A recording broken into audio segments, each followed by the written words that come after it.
Hi guys, how are we once again? I'm going to take you through our maths task for both Thursday and Friday. So you've got 2 days to complete this task. If you do complete it on the Thursday, that's great, we can play it on the Friday. If we take a couple of days to do it, so if you take Thursday and Friday to do it, that's great, we can play it on Friday or Monday or whenever we do get a chance. So on Thursday and Friday we're going to make a fractions memory game.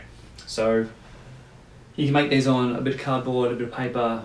It doesn't matter what, as long as we make enough cards. So we need to make really 2 sets of cards, and then it's going to be a memory game. So if you haven't played memory before, it's when you get a group of cards, you put them face down on the table or face down on the floor, and you need to flip them over and you need to match pairs. So that's what we're going to make. We're going to make a fractions memory game. So what you have to do is make one card that has a picture representing the fraction, and then you need to make one card that is how the fraction is written. So one card that with the picture of representing a fraction could be something like this. So if we're representing a half, we can draw a triangle, cut it down the center, and we can colour 1/2 of that in. So that's representing a half. And then what we do on another card is write the fraction for a half, which is 1 part out of 2. A couple of different ways you can represent a half. You can do it with a triangle. You can do it with a circle, so you can draw a circle, represent that half that way, or we can use it with a rectangle. Now, one thing that we have to be careful of though, the parts need to be equal because fractions need to be equal. So if we were using a rectangle or a square and we did that, would that represent a half? No, it wouldn't, because we haven't coloured in exactly half of, or we haven't broke the shape into exactly half. So it needs to be,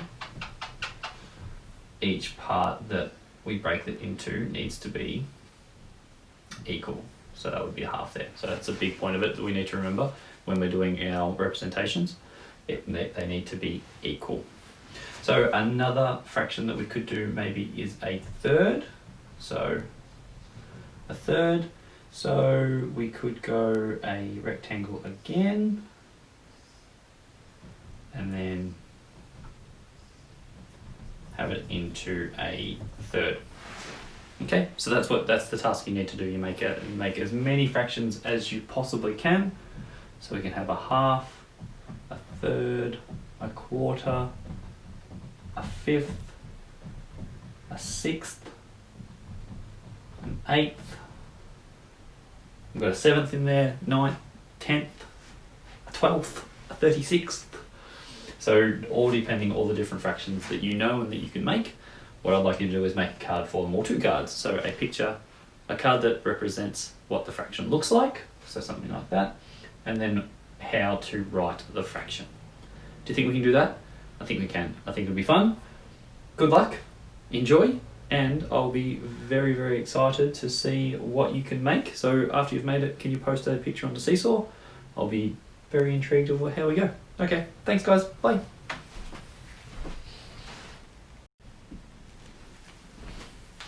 Hi guys, sorry, I need to add more to our task. So it's not just 1/2, 1/3, 1/4, 1/5, 1/6 and 1/8 we can represent different fractions as well. So if we're looking at, say, let's look at a third. Well, no, sorry, let's look at a quarter. So if we were going to represent 1/4 on our cards, we'd draw a circle. 1/4 means dividing it into 4 parts. So we look at this one here. We're looking at 4 parts of the whole. So if we cut it down there and across there, we could represent that as 1/4 because we've turned our whole into 4 parts and we've shaded in 1 part of it. Now, of course, it just doesn't stop there. What we could do is we could make a card for 1/4, and then we can make a card for 2/4. So if we coloured in 2 parts of our circle, it would be 2 quarters. If we coloured in another part, it would be 3 quarters. And then we could also colour in another part. So we've coloured in 4 out of 4 or 1 whole, so 4 out of 4, like 4 quarters is 1 whole. So remembering that we can do that as well. So if we were doing, say, a third, if we went to a rectangle and went a third, so that's 1/3. So we've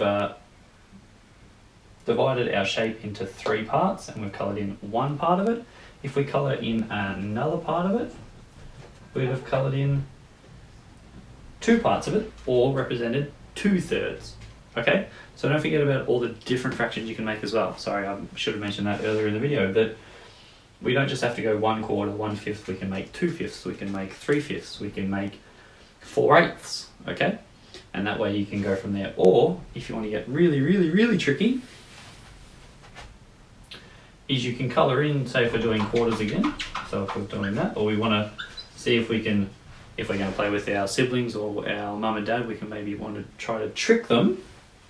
You can think about all the different ways you can write the half as well, or write the quarter, the fraction words.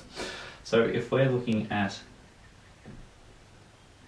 a circle again, and we're looking into quarters, so because we've cut the shape into 4 equal parts, if I colour in 2 parts of it, I can go 2 quarters or 2/4. So 1, 2, 3, 4 parts, and I've coloured in 2 of them. Or, if you notice, what have I also coloured in? If I've coloured in 2 parts of this circle that are broken into 4 parts, I've coloured in a half of it, haven't I? So instead of writing 2 quarters, I can write 1/2. You get where I'm coming from with that one there? So if you want to get a little bit tricky and maybe trick the person you're going to play with, you can think of the differing ways you can say different fractions. Okay? Excellent. That's all, I promise. I'm not going to add any more into the video. Have fun, enjoy, and good luck. Cheers.